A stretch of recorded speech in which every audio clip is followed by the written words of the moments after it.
नमस्कार, भारत एक्सप्रेस में आपका स्वागत है। मैं हूं हरिशंकर कुमार। बाबा बागेश्वर हिंदू जागृति यात्रा पर निकले हुए हैं। 9 दिन की यात्रा है। इस यात्रा के दौरान उन्होंने खुलकर बात की, हिंदुओं की बात की।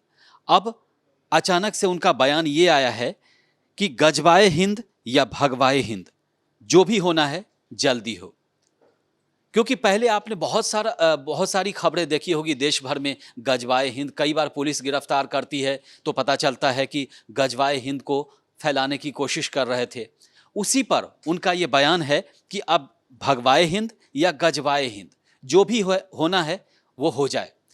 बागेश्वर बाबा हमेशा हिंदुओं की बात करते हैं, हिंदू एकता की बात करते हैं। अभी सोशल मीडिया में 2 दिन पहले आपने खबर देखी होगी, वो एक दलित बच्चे को खाना खिलाते हुए देखे गए थे।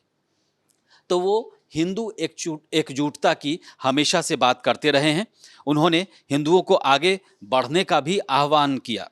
उसके अलावा मध्य प्रदेश के इंदौर में गजवाए हिंद के पोस्टर भी लगाए गए। दूसरी तरफ बटोगे तो कटोगे, जो योगी का नारा महाराष्ट्र के चुनाव में काफ़ी लोगों की जुबां पर आ गया था, वहाँ की उनके सपोर्टर की जुबां पे, वो कहीं ना कहीं उसके भी पोस्टर लगाए गए। तो इसका कांग्रेस के समर्थकों ने विरोध किया। उन्होंने गांधी की बात की। गजवाए हिंद या भगवाए हिंद के बजाय उन्होंने गांधी का नाम लिया। उन्होंने गांधी का नाम लेते हुए इस दोनों मुद्दे का विरोध किया।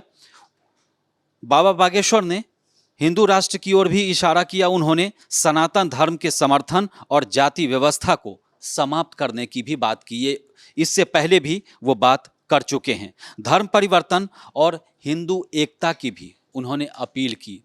बाबा बागेश्वर इससे पहले भी लोगों को जागरूक करते रहे हैं। धर्म परिवर्तन, उन्होंने उस पर भी अपना बयान दिया था। उन्होंने कहा था कि धर्म परिवर्तन से बहुत कुछ आपको परेशानी होती है। निवाड़ी जिले के घुघसी गांव में रात्रि विश्राम के दौरान उन्होंने लोगों को संबोधित किया। उन्होंने कहा कि 1 करोड़ कट्टर हिंदू बना लेंगे तो 1000 वर्ष तक सनातन धर्म को कोई उंगली नहीं दिखा सकेगा। उन्होंने लव जिहाद और लैंड जिहाद जैसे मुद्दों का भी जिक्र करते हुए हिंदुओं को अपनी बेटियों और जमीन की सुरक्षा के लिए सतर्क रहने की सलाह दी। उन्होंने कहा, हमारी बहन बेटियों को लव जिहाद से बचाना है। चाहे अफसर हो, नेता हो या कोई आम व्यक्ति, अगर हिंदू जागरूक नहीं होंगे तो उनकी पीढ़ियां सुरक्षित नहीं रहेगी। अपने संबोधन में बाबा बागेश्वर ने मंदिरों को लेकर भी एक बड़ा बयान दिया। उन्होंने कहा कि हिंदुओं की मंजिल तब तक पूरी होगी जब तक मंदिरों को फिर से स्थापित किया जाएगा जिन पर मस्जिदें बनाई गई हैं। उन्होंने कहा कि हिंदू तभी अपनी मंजिल तक पहुंचेंगे जब मंदिरों की पहचान वापस मिलेगी। रामायण और गीता हर बच्चे और बूढ़ों की जुबान पर होगी और धर्म विरोधियों के खिलाफ हिंदू एकजुट होंगे। बाबा बागेश्वर की हिंदू सनातन पद यात्रा मध्य प्रदेश के छतरपुर से शुरू हुई थी और अब तक सैकड़ों गांव में पहुंच चुकी है। उनका कहना है कि इस यात्रा का उद्देश्य हिंदुओं को जातिगत और धार्मिक भेदभाव से ऊपर उठाकर एकजुट करना है। उन्होंने कहा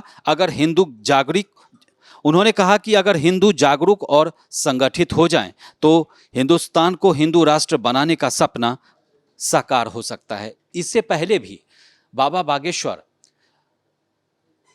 धीरेन्द्र शास्त्री लगातार हिंदुओं की बात करते रहे हैं, हिंदू आस्था की बात करते रहे हैं, लोगों को जागरूक करते रहे हैं, लोगों को सनातन के बारे में जानकारी देते रहे हैं। अपनी इस कार्यक्रम के दौरान भी उन्होंने लोगों को जागरूक किया, लोगों से बातचीत की। इस दौरान काफ़ी लोगों से उन्होंने मुलाकात की।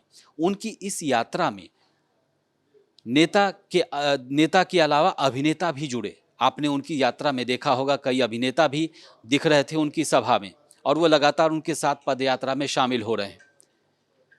इस वीडियो में फिलहाल इतना ही। देश और दुनिया की ताज़ा तरीन खबरों के लिए देखते रहिए भारत एक्सप्रेस डिजिटल। नमस्कार।